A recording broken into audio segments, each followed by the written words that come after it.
Hello, welcome to Rando Tech Info. So today we're talking about the OnePlus Nord 2. Last year's Nord kind of marked a return to OnePlus's flagship killer roots. It was a mid-spec phone that offered a near flagship experience at a mid-spec price, and for the most part, people felt like it succeeded. The Nord 2 that we're discussing today is the direct sequel to that phone. I only bring all this up because some other Nords have been released in the past year, including the N10 and N100, but those are cheaper, lower spec devices than the original Nord. If you want to know if either one of those phones will work on your US carrier, there will be a link to that video in one of the little moving picture boxes at the end of this video. As for the Nord 2, it's reviewing pretty well, and most people seem to think it's a pretty solid value proposition considering its £399 price tag.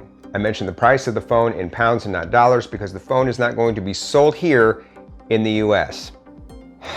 So if you want to bring the phone over here, it's probably going to cost you around 550 USD, and you're going to need to use a third-party seller. And remember, when using a third-party seller, you're probably going to void the warranty, so keep that in mind. And if you are able to get the phone over here, will it even work? Well, unfortunately, the news is not great. Remember, for a phone to work reliably here in the US, it must meet two separate criteria. The first one is the hardware. The hardware must support the frequency bands that your carrier uses for cellular reception. Second, a phone must be certified to work on your carrier. If a phone is not certified, your carrier can refuse to activate the phone. It can limit its access to certain frequency bands, or it can suspend service from that phone at any time, even after it's been activated. And all of the carriers are getting more and more strict about the use of non-certified devices on their networks, which means it's getting harder and harder to recommend phones that are not certified for people to buy, especially when they can't be returned.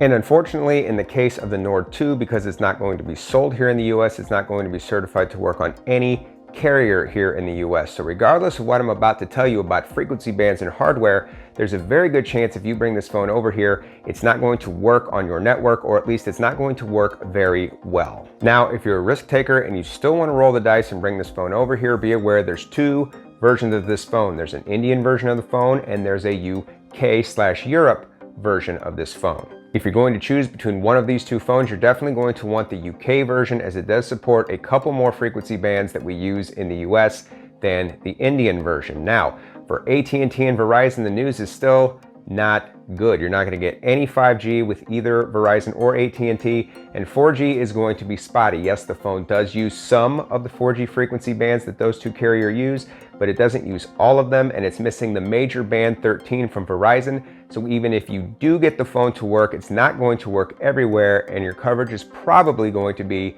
somewhat spotty. Now, the news for T-Mobile is a little bit more rosy. It does support T-Mobile's mid-band 5G, band 41, so you might get some 5G out of this phone, and it does use 5 out of 6 of T-Mobile's 4G frequency bands. So if you can get T-Mobile to activate this phone, they are probably your best bet to get at least some decent coverage. So in addition to T-Mobile being your best bet on the hardware front, T-Mobile is also probably your best bet on the certification front. They seem to be the most lenient in activating non-certified devices on their network. So if you are hell-bent on bringing this phone over here, T-Mobile is definitely the way to go, but it's still far from guaranteed to work, and I'm still not sure I would take the chance, especially since you won't have any warranty. Hey guys, post-production Paul here. Hey, I forgot to mention in the video, if you're enjoying the video, you should subscribe to the channel.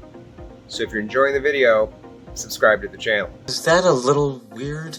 Well, that's all the information I have today about the Nord 2. If you are a risk taker type and you do decide to pick one of these up, please come back here afterwards and let us know down in the comments how well the phone is working for you and who your carrier is, so we can all learn from each other and make more informed buying decisions. As always, I hope you found this video useful.